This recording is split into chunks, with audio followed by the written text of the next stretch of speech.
Fun show today for you Spartan fans. Reggie Powers, he commits to the 2024 class to give us a boost on the defensive side of the ball. And then we head to the golf course. Chris Notestine, he's a Michigan State grad. He is the superintendent at Detroit Golf Club, where they play the Rocket Mortgage Classic. What is it like setting everything up for a PGA Tour event and more? Let's go.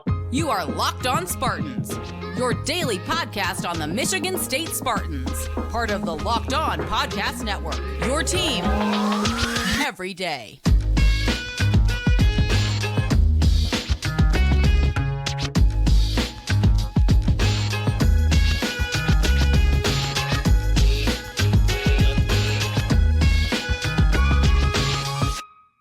Spartan friends, Spartan family, Locked On Spartans listeners, thank you so much for kicking off your day with us here at Locked On Spartans.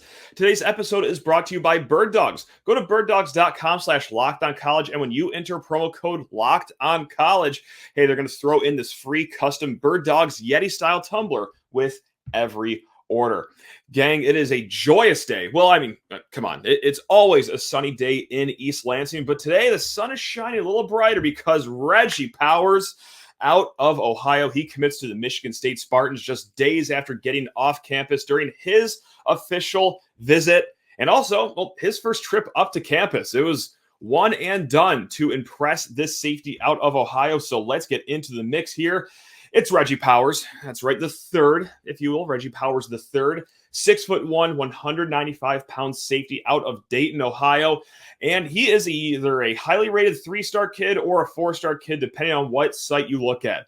On 3, they have him as a bona fide 4-star. Rivals, a 3-star. 24/7 Sports, a 3-star. ESPN, a 3-star. But any way you slice it, if you want to average all those recruiting services out, he is a composite top 600 player, top 20 player in the state of Ohio. And if you know anything about anything with high school football, you know that those Ohio kids can play some football pretty well. So being top 20 in that state, yeah, that's pretty good. But just, what makes him good? Why was he getting offers from Pitt, who he visited the week prior to visiting Michigan State? Why did he have visits scheduled for Cincinnati and Ohio State as well? That's right. And by the way, those Cincinnati and Ohio State visits that were going to come, no longer going to those. Michigan State did that good of a job at blowing him out of the water over the weekend. But again, what makes this guy so good? Well, it's the versatility.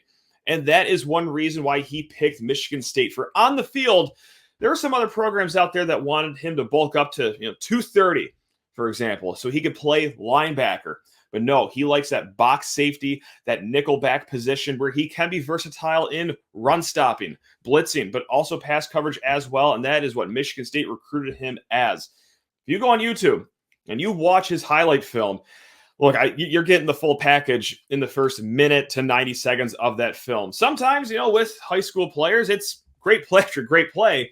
No one's putting out a lousy highlight tape, but it's the same kind of plays. Like, hey, look at me close in on the ball here. Hey, look at me stop the run over and over and over again. Look, you watch this kid's highlight tape. He's playing box safety. He's playing middle linebacker. He's playing some slot corner. Like, he's all over the field for his high school team. And, well, in every single clip, it always ends with a major, major hit. I would love to know the amount of ribs he broke on that highlight tape that he put out. This kid is a thumper. And best part of all, look, again, at 6'1", 195 pounds, that's the kind of frame that could take those hits as well. So he told Spartans Illustrated, Ryan O'Blench did a great piece on him, that Michigan State does plan on starting him off at that nickel position. But again, like, play that box safety, someone that's going to be able to stop the run as well. Wouldn't be shocked to see him move back there later on in his career as well. But again, I'll say it for the 100th time, versatile player. You can play him all over the defense, and it is a nice pickup for your Michigan State Spartans. So that's one reason why he committed to Michigan State, was just where MSU can have him on the field, keeping him at that loose position of, nickel or safety, and not just bulking him up to go to the linebacker role. He also liked the family and facilities as well. Both Powers and his dad, again, spoke with Spartans Illustrated. Go subscribe to those fine folks over there. And they loved just the family atmosphere. Said it was more like a family reunion than it was a recruiting visit. And that's really saying a lot considering it was their first time up to campus. And also noted, too, that the other schools that were recruiting Reggie are by big cities. Pitt, that's very, very close to the city of Pittsburgh, if you will, or Cincinnati, or even Ohio State, big city in Columbus there. They liked that it wasn't really by a big city and it was kind of just its own college town. So I thought that was interesting to remark in the Spartans Illustrated piece as well. But of course, they pointed out Coach Tucker. They pointed out Coach Barnett. And also the cookout they had at Mel Tucker's house on that Saturday. And that was a good mix of recruits because, look, there was a good haul of visitors last weekend, but also current players. And Angelo Gross was the top guy that was showing Reggie Powers all around. That's who he was assigned to, which is perfect because, well, that's kind of the position that they are projecting Reggie Powers to play. Now, look, as far as when he comes to school in the fall of 2024, could you see this kid on the 2 deep immediately? I think so. I don't think it's crazy, that far-fetched to say that, yeah, this kid could have an immediate impact at Michigan State, which, again, in football, not always seen with true freshmen, but I think Reggie Powers, I'd be foolish to not think that may have had a small role in committing to Michigan State as well. Well, just in the safety position, Jaden Mangum, Malik Spencer. That's pretty much all that's going to be there when he steps onto campus next fall. Angelo Gross could come back. He does have that COVID year. And then there's a lot of gray area, too, with what happens to that nickel position. Like Dylan Tatum, does he just take on a pure cornerback role, or is he going to slide into that nickel position? Darius Snow. Okay, you know what? Like, he could come back in 2024. Is he just going to be that pure linebacker? Is he going to be that hybrid nickel position at all? I don't know. That's a great question. So a lot of gray area there, but again, at 6'1", 195 pounds, figure he's going to add maybe 5 to 10 pounds between now and the time he takes his first snap at Michigan State. I mean, that's a body that's already ready for Big Ten play for Power 5 football. Just when he walks in the door, it's not going to be a situation where, all right, we just got to wait for this kid to bulk up a little bit. Like, no, he's already there. He's already there. So that's nice. And we could just see this being an immediate impact for Michigan State. This is the third kid that Mel Tucker has gotten from the state of Ohio ever since he stepped onto campus in that head coaching role. The other 2 kids, though, we're not going to see a lot of them this fall. And by not a lot, I mean we're not going to see them at all. AJ Kirk and Michael Gravely were the other 2 kids from the state of Ohio. That is both during the COVID class, Mel Tucker's first recruiting class. They have since transferred out of the program, and he is Reggie Powers is, the second top 600 safety recruit under Mel Tucker. And that other kid, well, AJ Kirk was that other top 600 composite safety. So there we go. I think this one's going to work out just a little better, though. It's nice that, unlike the COVID class, hey, Reggie Powers able to come up to campus, and Mel Tucker and Coach Barnett are actually able to meet these kids and really break them down. So little different than how it was 3 years ago during COVID. But yes, I mean, look, cannot be overstated how important of a pickup this was. Yes, it's nice to get a guy over schools like Cincinnati, Pitt, but also Ohio State as well. Again, he was going to visit them in 2 weekends. Canceled visit. That's nice. It's awesome. But man, 4th kid in this 2024 class, and it is about time for some good news on the recruiting trail. I think there's going to be more to come here in the next few weeks. There is a long way to go still with this class. Again, just 4 kids committed right now. Luckily, time is on our side. We still have months ahead of National Signing Day. We still have another big weekend at the end of June with official visits, just laced with 4-star talent. So, hey, recruiting is all about momentum, and Michigan State got some momentum here right now. We are also going to check in with Brian Smith on tomorrow's show. He is the recruiting expert here at Locked On. Had him on a few weeks ago. Awesome chat with him back then. I'm sure it will be a great chat with him tomorrow. So, hey, we'll talk more about Reggie Powers then, and more about kids that may or may not be committing to Michigan State in the near future. But, hey, first, before we get into the golf course side of things, that's right, I was fired up for this interview, so stay tuned for that one with Chris Notestine, superintendent at Detroit Golf Club. First, though, need to talk your ear off about Bird Dog shorts. It has been a dynamic summer in the fashion game because, hey, you know what? I'm on Team Birddogs now, and they are a game changer. Just from, hey, how you feel. All right, these things are like wearing a athletic short. And also, well, hey, these shorts too, if you go with it, they have shorts without liners and with liners. I got the ones with the liners. It's like having compression shorts on you 24/7, the right amount of comfort and snugness wherever you are walking around. So that's the feel. Feeling like athletic shorts, but on the outside, they just look like a nice, stylish pair of khaki shorts. I mean, you can go play some beach volleyball. You can go to your dinner date. You can run some errands afterwards, all in the same pair of shorts. I mean, it is amazing. But not as amazing as this special they have going on. Gang, when you go to birddogs.com/lockedoncollege, and when you enter promo code LOCKEDONCollege, that's all one word, they're going to throw in a free Yeti-style tumbler with your order. Hey, you got the shorts for summer. Why not get the drinkware for summer too?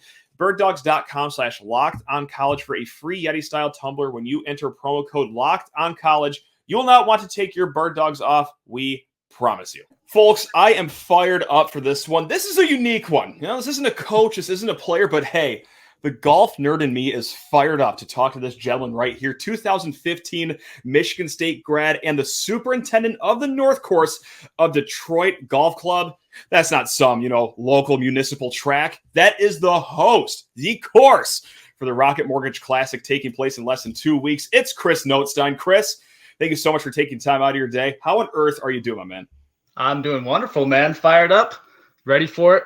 Bring it on. 2 more weeks.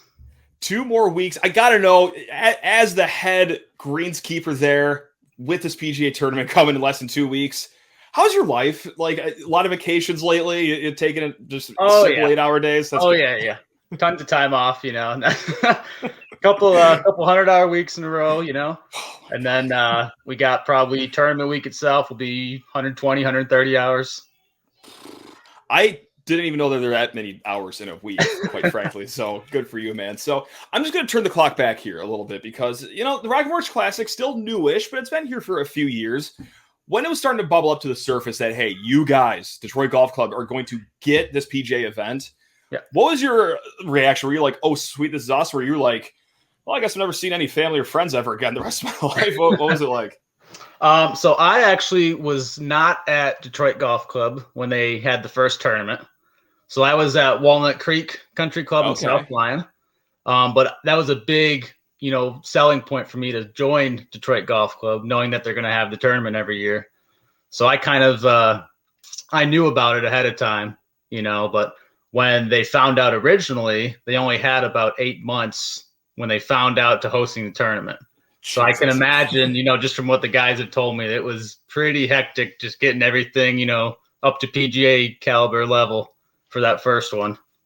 That's unbelievable. And like a true Spartan dog, you don't run away from the grind. You run to it. You said PGA event, let's go. Let's bang out some 100-hour weeks here throughout the summer. That's awesome. Yeah. So truly, like, what have your days been like here? Like, I know that's a super broad question, but like, do you focus on like, okay, today we're going to manicure the fairway. Today we're going to do rougher. Like, what is like the average day or week for you as we lead up to this tournament? Yeah, so it's pretty much I get to the course at roughly 5 a.m. Our crew starts at 6. It is pretty much we have our schedule of mowing fairways, 3 times a week. We mow the greens every day, cut new cups every day for members. Just kind of getting everything dialed in, getting the mowing heights lower and lower each week, and just getting everything, all the bunkers edged, just kind of all that detail work, leading up to this event. And when the tournament was in its early stages, the kind of reputation around it was, well, yeah, this is pretty quote unquote easy for these PGA guys, but like they make everything look easy. That's beside my question. Like, when you heard that, like, are you taking personal offense to that? Are you like, we're going to make this like US Open length like next year? Like, when you heard those early comments about the Rocket Mortgage, do you take it personally, or is it just like, well, we're working with what we have to work with here? Kind of a little bit of that. We try and grow up the rough as much as we can. That's kind of our big defense of the course. Yeah. It's the flattest stop on tour. So it's not a lot of elevation change, kind of is what it is, but we're definitely ready to grow up the rough, and trick up the greens a little bit, speed them up. And I personally played the course the day after Rocket, and I'm a decent golfer, 6 handicap, and I shot at 83 that day, and I played well. Wow. That plays. That's nice. You're 5 feet into the rough off the fairway and you're punching out. Like, it is thick. I played in super long rough like that once, and I swear to God, I thought I broke my wrist on multiple occasions trying to like just get a 7-iron out of like PGA style rough. It's like, okay. Like I thought that the PGA was at a different level to begin with, but after actually playing in rough that long, it's like it's a different sport completely. It's insane how good these guys are. Insane. It's unbelievable. If anyone hasn't gone to the Rocket Mortgage, highly recommend it. I'm not just saying that because it's my favorite live sporting event to go to of the year. Like you get a new appreciation for how insanely good these guys are when you see it in person. And also just like, how well the course is in person too, because, I had to throw it out there like, oh yeah, known as the easiest course. But I also have heard a lot that it is always in great shape. The greens are in wonderful shape, fairways. Like, do you hear directly from players during that week ever, or what's the feedback that you're getting? Yeah, so like we'll be doing our, practice round, kind of working throughout the day, and we'll have players come up to us and they'll always try and get the green speeds from me, what they're rolling. And I'm not exactly allowed to tell them, but I've gotten to talk to quite a few players over the years. Camilo Villegas comes to mind. I talked to him for a good 45 minutes. Wow. We've had Phil there in the past. We talked to him a little bit. We're really fired up to have Justin Thomas just announced he's committed. So that's really cool. We got Morikawa this year. So we're definitely getting some bigger names, which is exciting. I'm fired up. Like when I saw Justin Thomas come through, a single tear came to my eye. He's one of my favorite out there. So any like super memorable interactions? Obviously you just rattled off a few there, but like, was there anyone where it was either like a really pleasant interaction or just overall unique, for lack of a better term? Nothing really comes to mind. I know my assistant tried to get Phil's autograph one time and he brushed him off pretty hard. So nothing really unique comes to mind. Now, to go back to a not so happy topic, you guys were in the news lately. Yes, we were. Not for a great reason, Chris. I'm sure you might know about this. How many greens were vandalized here, and how many weeks ahead of the Rocket Mortgage did this all happen at Detroit Golf Club? Yeah, so this was probably when we first noticed the issues on the greens. It was probably a month ago now. And it was actually one of my greens mowers came up to me and told me there's a bunch of, squiggly lines on the greens. So I go check it out and I'm like, okay, this is weird. And I immediately knew that something was not right at all. So I called my boss over and we looked at it and we sent the samples off to the lab and they confirmed, it was Roundup. So we tried some different methods of seeding and all that and just weren't happy with it. So we did end up, sodding both of those two greens and they're growing in phenomenally now. They're very, very happy with the results. We've had them kind of closed off for membership. So they're only going to be open, not until Rocket Mortgage Week. But we're very happy right now. They're looking phenomenal. That sucks. First of all, like I don't know what to say. Like other than like I'm incredibly sorry. As if you're not busy enough leading up to this tournament. But did it ever get to a point where like you're looking at each other like, I don't know if we could use these for the Rocket? Like, did it ever come to that, or were you always pretty confident that okay, things are going to be put in place at the nick of time? No, we weren't. We maybe freaked out for a couple of days, but we had you had a third party contractor come in, and this is what they do for a living. They're had it down to a science, and we helped them a little bit, but we're very confident right now. It's just trying to get the green speeds matched up to what the rest of the course is. So trying to get those mowing heights down, roll them every day, mow them every day, and just try and get them as similar to the other course greens as possible. Okay, because that was my suggestion if you want to make the course a little harder, like 18 different green speeds. Like have one be like a parking lot and one like the stimp is at like 4, just something nasty. So just throw that in the back of your head if you're getting bored over the weekend and the guys are going a little too low during Thursday, Friday. But during like the actual like Thursday to Sunday, what are you doing? Like what is the biggest challenge for you? Are you getting feedback from people, or is it just like the course is what it is at this point? What's it like during the actual tournament? Yeah, so kind of my typical schedule will be up at 2 a.m. and then that's when I'm going to bed. So nice. Right. So, we'll get home at roughly 10:30 at night, and then up at 2 a.m.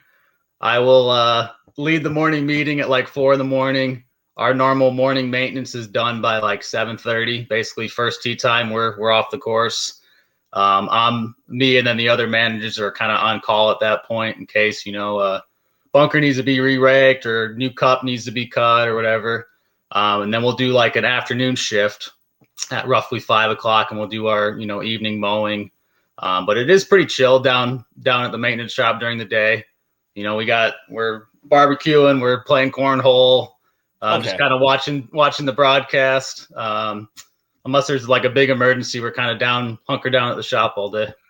Sure. Yeah, no doubt. And so just to bring it full circle here with Michigan State, like what is the best thing that they've done for your career? Obviously, it's a storied turf grass management program over in East Lansing, but like, what has MSU meant for you and just your journey to where you are right now? Yeah, absolutely.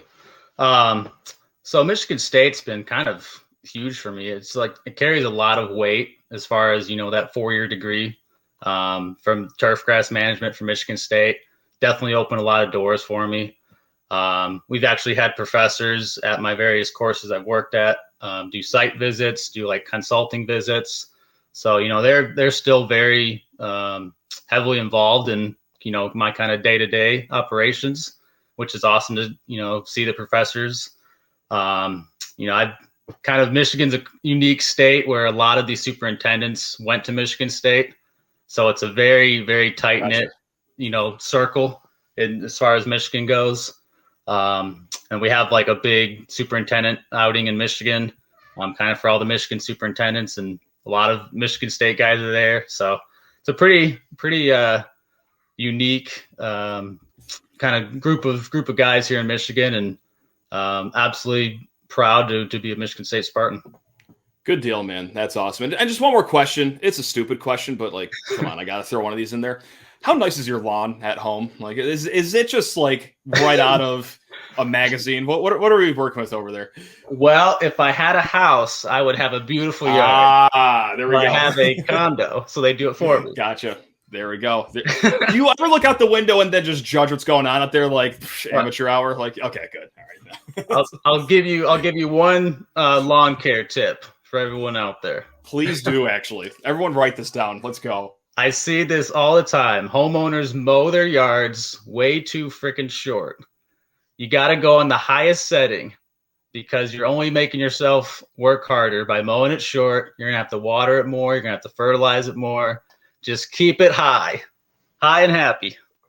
So, and I'm not lying. I'm not doing this as a bit. So you're telling me like my goal of mowing my grass shorter than any other summer, not a good idea? That you're telling me that what I've been doing the last month? Yeah. Not this year with no rain. All right. Perfect. Awesome. I'll stick to podcasting, not the lawn care. Jesus.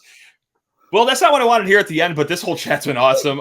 This is honest to God. I swear I'm not just blowing sunshine up here. You know what? Like, I've been so fired up for this chat. Again, huge golf nerd. I love golf so much. And this is awesome to get like the inside scoop on all things greenskeeping, PGA, like what's like inside the weeds there. No pun intended, but anything else that you want to add before we let you go, and we'll enjoy the rest of your week and try to get some sleep as we get closer here to the event? No, the Rocket Mortgage, I think, is June 29th through July 2nd. It'll be my 30th birthday on Saturday of that week. Hey, now, there we go. Yeah, just definitely come out and check it out, and it's a good time. And yeah, that's all I got. There we go. That's what I'm talking about, man. Well, hey, happy birthday and happy, just tournament semi kind of close to ish week, 2 weeks away. But good luck with everything, man. I mean, course is always in pristine condition. I cannot wait to get out there the Friday of that tournament. Always my favorite event of the year. So, Chris, it was awesome chatting with you, man. Thank you so much. Absolutely. Thanks, Pat. Go green. Okay, go white, my man. There we go.